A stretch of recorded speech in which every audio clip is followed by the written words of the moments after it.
Ladies and gentlemen, coming at you on a Friday night. It is Big Banks. And I'm Stroobs. Let's hit it.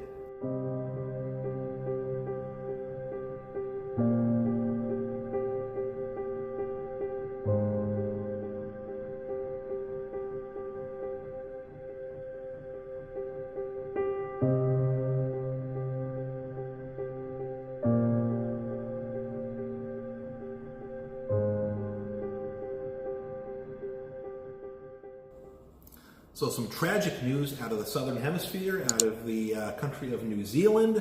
An attack happened late last night, our time, Friday, the day of worship for Muslims across the globe.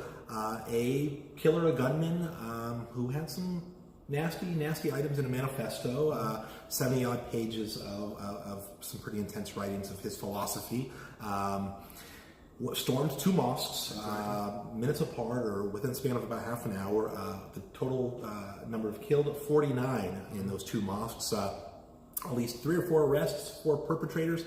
It seems a lot of this was live streamed, quite nasty, quite graphic. I didn't see much of it. No one, of course, should share because this is probably what the perpetrator wants. But an ugly, heinous act, a really despicable act took place in New Zealand.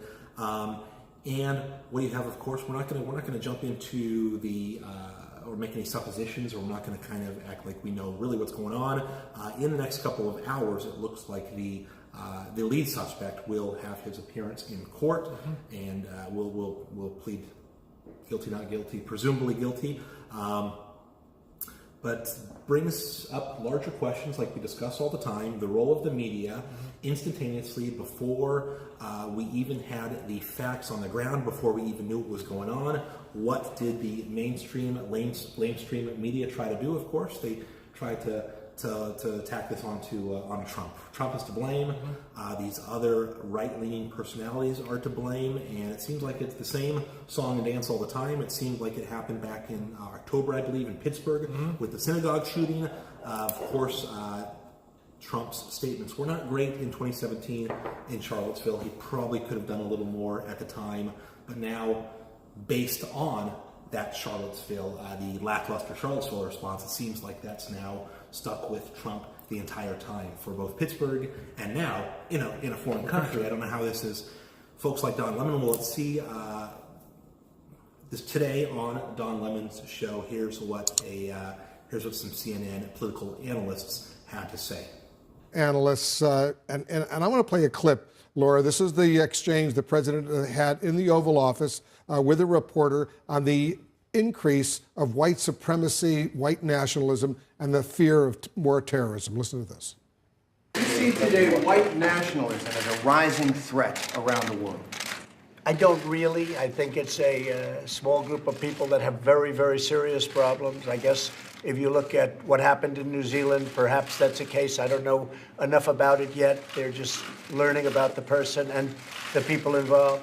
But it's certainly a terrible thing, So he doesn't see white supremacy necessarily as a broader, growing. And tonight, President Trump's response was to minimize the issue of white nationalism. We see today white nationalism as a rising threat around the world. I don't really. I think it's a small group of people that have very, very serious problems. There is so much hate in the world right now. Now, older, wiser people will say it's always been that way. What changes is the will to deal with it. Goes back and forth. Muslims were made into monsters after 9/11. That happened with both parties. Went to war in the wrong places, people could argue. Now there has to be an adjustment. The Obama administration cut funding to look at these white extremists also. So that's about what's perceived as a threat. It's time to adjust. This president complicates that because he has cottoned to it. But he has given comfort to these people. But when you say the Obama administration, yes, maybe factually, but that was because of political pressure from the right. That wasn't because Democrats were telling him to cut funding for that. It was because conservatives were upset. Be slow and he on that. got political pressure. Conservatives were upset, but Democrats also were on, pun intended, they were on their own jihad against Muslim extremism, right? And then you had that weird moment where They didn't want to say Islamic extremism anymore. So there was a swing towards being reasonable about it, but that swing never led us back to focusing on the main problem at home. We never got that far. So, fair, not fair? I would say not fair. I would say that the facts are still coming out. I would say this person looks like he's a white nationalist, of course, a hardcore racist, someone who doesn't like the incursion or the encroachment of Islam into Western countries, believes that in a white ethnocentric state. So ugly, ugly things. Call him a racist, call him a nationalist. CARE came out with a statement as well. This is what CARE had to say about Donald Trump, and again, trying to tie him into something that happened in a foreign country, had really nothing to do with Trump, his presidency, or his past statements. So this is what the Council of American Islamic Relations had to say today. Today, the terrorist has quoted the most powerful person in the world, President Trump. And I would like to address Mr. Trump. Mr. Trump, your words matter. Your policies matter. They impact the lives of innocent people at home and globally. And you should condemn this, not only as a hate crime, but as a white supremacist terrorist attack. So big things. What do you say about this whole incident? Is it way too early to assume or presume anything about it? Should we wait and see? And really, does it matter? This is a perpetrator. This is a killer. Why try to tie other people into this? This is ridiculous. I think he also made a few. He cited Candace Owens and Felix Schellberg, who is internet personality PewDiePie, ultra popular YouTube show. Is this just absurdity? Are the media now trying to get anything to stick? Well, I mean, you got to be used to the media not waiting on the facts. And that's one thing they're not going to do. And so that's one thing. Second thing is when it comes to Trump. They're giving Trump more credit than he deserves, because if he feel like his policies, his viewpoints is international now, it's problematic, because now his views are stretching across the world. Now, I'm not trying to say it's good or bad, but you can't hold one man to somebody else's faults. I can't fault you. Correct. If I talk about robbing banks and you actually go rob one, I didn't encourage you to rob the bank, but you chose to, based on your own views and values. And I think the media is doing a disservice to themselves when they don't allow the facts to come out. And lastly, I got to say too as well, they're using this as a time to attack our Second Amendment, our right to bear arms, because of another person from a foreign country and his Here's a tweet, right? We're going to show it to you on the screen now. This is a tweet from Alexandria Ocasio-Cortez. This is what she had to say before the facts were even known, before anything was actually determined who the culprit of this horrific crime was. So this is what Ocasio-Cortez had to say. This is not an NRA issue. This is not a gun issue. New Zealand has a very low rate of gun ownership, high rate of gun ownership, very low rate of gun crime compared to. This is not Australia. Australia had that incident in the mid '90s and basically struck down all private gun ownership. Had a buyback program and a lot of other things, and essentially removed guns from the hands of civilians after a horrible attack in Hobart, I believe it was. Well, look at it like this here, Shrews. And what I was telling a friend earlier today is that, unfortunately, this is a heinous situation. But let's look at the numbers. New Zealand is population about 5 million people, give or take. Very small country. Very small comparatively. country. And a mass shooting is very unheard of. It's very, very...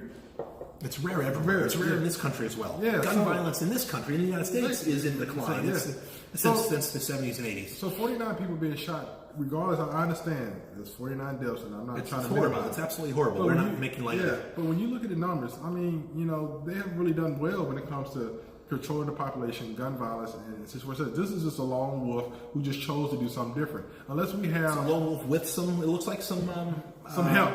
Exactly. They have some help. And all of them seem to be were apprehended, and all of them are going to have their foreign custody. It looks like. So I'm just saying right here, we have to look at it in a bigger picture thing, and that's what the media is not trying to do. They're not trying to look at the whole picture. I'm not looking at 30-year trends. They should be looking at 30-year trends of gun violence. They should be realizing that I think it was in 3 or 94, you had a horrific school shooting in Scotland, in a very small agrarian town in Scotland. These things do happen. There are horrible people out there. It's ugly. 2 points right fast. And I'm not trying to make light of the situation, but we have not got to the point in the world or the United States or even Washington, D.C., that we have a minority report type deal. We don't have any cogs that can read minds and go prevent crime before it happens. So to say that less guns will actually prevent crime of this magnitude is just a fool's tale. And the second thing, I'm a gun owner. I have a gun. And I'm a responsible gun owner. But if you prevent me from actually You didn't defend yourself. It's problematic because the only person who's going to have the guns are people like the person in New Zealand and the other places in the world where mass shootings happen. The best argument against more stringent and strident gun control is, you know what, criminals, mass killers, they don't really give a damn about your extra gun laws. They're going to find a way to do it. The only people you're hindering are those folks who don't want to go through the rigmarole and the excess paperwork and things like that. And those folks are going to be more inclined to just say, you know what, throw their hands up. I give up. Go ahead and you guys can take the gun back. The 10, 20, 30 part licensing and cross-checking and double-checking and fingerprinting, all that stuff. I'm done with it. Here you go. Here's my gun.